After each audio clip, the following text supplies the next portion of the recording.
என்னம்மா தொடர்ந்து பெரியாருடைய இஷ்யூ வந்து பரவலாக பேசப்படுத்தி சீமானோட முற்றுகை போராட்டம் பண்ண ஆரம்பிச்சிருக்காங்க. தொடர்ந்து பெரியார் பத்தி சீமான் பேசிட்டு இருக்காரு. ரொம்ப கருத்து பலமுறை சொல்லிட்டு அதில் சொல்றது கொண்டியில் யாரையோ திருப்திப்படுத்துவதற்காக இதை அவர் கையில் எடுத்து செஞ்சிட்டு இருக்காரு. தேவையில்லாதது. நீத்தார் பெருமைன்னு நம்முடைய முன்னோர்கள் சொல்லியிருக்காங்க. அவர் இறந்த போனவங்களை வச்சு தான் அரசியல் பண்ணிட்டு இருக்காரு. எங்கள் தலைவர் ராஜீவ்காந்தியை பற்றி பேசுவார். இப்போ தந்தை பெரியாரை தொட்டிருக்காரு. இதில் என்ன அவருக்கு மகிழ்ச்சின்னு தெரியல. அதை தவிர்க்கிறது தான் அவருக்கு நல்லது, அவருடைய இயக்கத்துக்கும் நல்லது.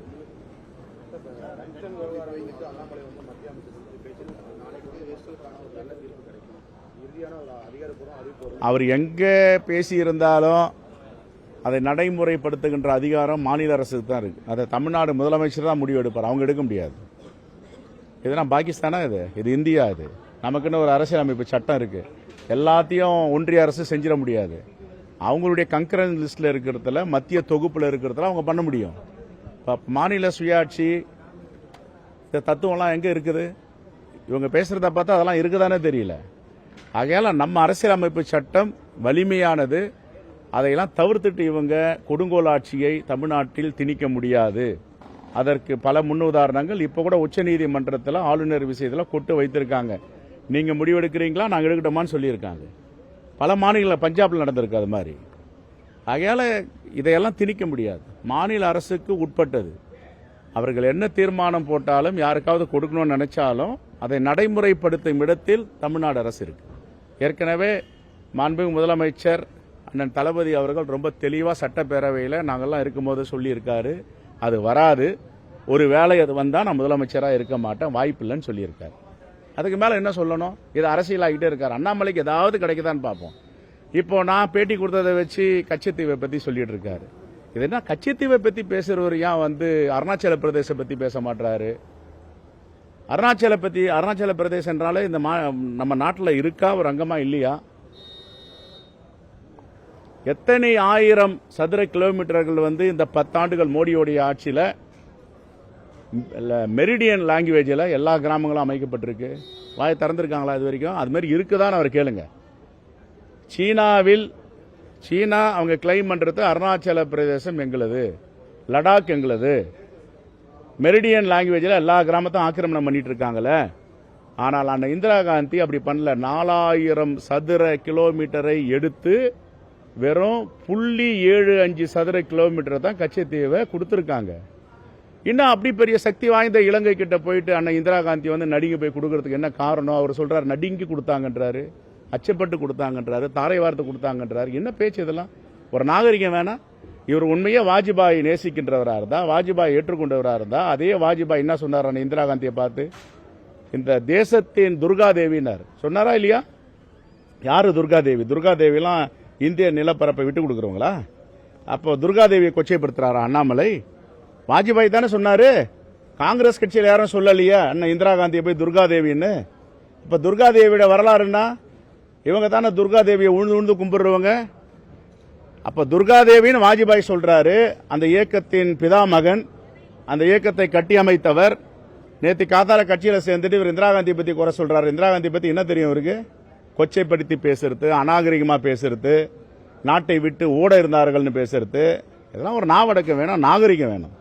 1-2 பேர் தான் அப்படி தமிழ்நாட்டில் பேசிட்டு இருக்காங்க. இந்த தமிழ்நாட்டு மக்கள் எவ்வளவு பெரிய ஆளுகள்லாம் பார்த்தாங்க, காணாம போயிருக்காங்க. அதனால இந்திரா காந்தியை பார்த்து பேசும்போது நாவடக்கம் வேணும், நாகரிகம் வேணும், பண்பா சொல்றோம். இதோட அவர் நிறுத்திக்கிறது அவருக்கு நல்லது. அப்புறம் நாங்கள் எல்லாத்தையும் எடுப்போம். விடுதலைக்கும் உங்களுக்கும் என்ன சம்பந்தம் இருக்கு? தியாகத்துக்கும் உங்களுக்கும் என்ன சம்பந்தம் இருக்கு? சுதந்திரத்துக்கும் உங்களுக்கும் என்ன சம்பந்தம் இருக்கு? ஆனா இந்திரா காந்தி அப்படி கிடையாது. அவருடைய உயிர் போகும், அவரை படுகொலை செய்வார்கள் இருந்தாலும் ஒரு நாளைக்கு முன்னாடி அசாம் பொதுக்கூட்டத்தில் பேசுறாங்க, என்னுடைய ஒரு துளி ரத்தமும் இந்த தேசத்தின் நலனுக்காகவும் தேசத்தின் வளர்ச்சிக்காகவும் இருக்கும் அப்படின்னாங்க. அன்னைய மறுநாள் சுட்டுக் கொள்றாங்க. இந்த வரலாறு தெரியுமா அவருக்கு? எதுக்காக தலைவர் ராஜீவ்காந்தியை நம்முடைய தமிழ் மண்ணில கொலை செஞ்சாங்க? உலக நாடுகள் சதி எவ்வளவு இருக்கு இதுல. அதனால அவருக்கு கொஞ்சம் ஞாபகம் வேணும், பொறுமையா பேசின. இவங்களாம் எவ்வளவு பெரிய தியாக தலைவர்கள், தியாக தீபமா இன்னைக்கு இருக்காங்க. இன்னும் 1000 ஆண்டுகள் இருந்தாலும் இந்தியாவில் இந்திரா காந்தி பெயரை சொல்லும். மனம் கழிச்சது திமுக எடுக்கலன்னு தமிழக வெற்றி கழக தலைவர் சொல்லியிருக்காரு. தொடர்ந்து திமுக மேல குற்றச்சாட்டு நாங்களும் அதான் சொல்லிட்டு இருக்கோம், நடவடிக்கை எடுங்கன்னு தான் சொல்லிட்டு இருக்கோம். நடவடிக்கை எடுத்தான் ஆகணும். இதை கடந்து போயிட முடியாதுன்னு தான் சொல்றோம். இன்னும் அதுக்கு மேல போய் இங்க மூத்த அமைச்சரா திராவிட முன்னேற்ற கழகத்தில் இருக்கிற மாண்புமிகு அமைச்சர் கே நேருடைய சகோதரர் அவருடைய கொலை வழக்கில் நடவடிக்கை வேணும்னு தான் கேட்டுட்டு இருக்கோம். எல்லாத்தையும் நடவடிக்கை எடுங்கன்னு தான் சொல்றோம். காவல்துறைக்கு சில வழக்குகள் சவாலா மாறிடுது, முயற்சி பண்ணிட்டு இருக்காங்க. யாராவது குற்றவாளிகள் தெரிஞ்சு விட்டு இருக்காங்களா? சரி, நான் கேட்கிறேன், இவர்கள்லாம் வந்து வேங்க வெயில யார் ஈடுபட்டாங்கன்னு தெரிஞ்சா சொல்லுங்க. அரசியல் பேசுறதுக்காக அநாகரிகமா எதோனாலும் பேசிட்டு போயிட முடியாது. தமிழகத்தில் நாளுக்கு நாள் குற்ற சம்பவங்கள் அதிகரித்து வருது. பொதுவாக வந்து இப்போ சாதாரண ஒரு கம்ப்ளைண்ட் கொடுத்தவங்க கூட நடவடிக்கை எடுக்க மாட்டேங்கிறாங்க. காவல்துறை வந்து எந்த ஒரு நடவடிக்கையும் எடுக்கல. ஏன்னா முதல்வர் கட்டுப்பாட்டில் இருக்காது.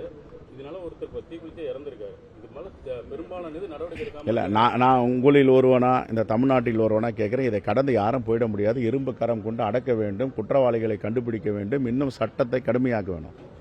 என்ன அவர் காவல்துறையுடைய பாணியில அவங்களுக்கு பதில் சொல்லி தான் ஆகணும், வேற வழி இல்லை. எவ்வளவு காலம் இதெல்லாம் நம்ம வேடிக்கை பார்த்துட்டு இருக்க முடியும்? இதெல்லாம் கடந்து போயிட முடியாது. நமக்கும் அந்த பொறுப்பு இருக்கு. காவல்துறைக்கு என்ன பொறுப்பு இருக்கோ ஒரு தமிழ்நாட்டு குடிமக்களுக்கும் அந்த பொறுப்பு இருக்கு. நம்முடைய மாநிலத்தில், நம்முடைய மாவட்டத்தில், நம்முடைய ஊரில் இந்த குற்ற சம்பவங்கள் நடப்பதுன்னா வேதனை அளிக்குது. அதை இரும்பு கரம் கொண்டு அடக்க வேண்டும். காவல்துறைக்கு ஏற்கனவே ஃப்ரீ ஆண்டு கொடுத்து வச்சிருக்காங்க, இன்னும் கொடுக்கணும். ஒரு பயம் இல்லாம போயிடுது இல்ல. அது போல இப்போ புதுக்கோட்டையில இப்போ கல்குவாரி வந்து நடத்தக்கூடாதுன்னு சொல்லி கம்ப்ளைண்ட் கொடுத்தது மேலே இப்போ கொலவெறி தாக்குதல் நடத்தி பண்ணியிருக்காங்க. அது எந்த கட்சியில் இருந்தாலும், எவ்வளவு பெரிய மனிதர்களாக இருந்தாலும் சட்டத்தை முன் சமம் தான். நடவடிக்கை எடுத்து தான் ஆகணும். நாங்கள் இன்னும் பத்திரிகை வாயிலாக இன்னும் காவல்துறைக்கு வேண்டுகோள், இரும்பு கரம் கொண்டு அடக்குங்கள். செய்திகளை உடனுக்குடனும் துல்லியமாகவும் தெரிந்து கொள்ள சப்ஸ்கிரைப் பண்ணுங்க.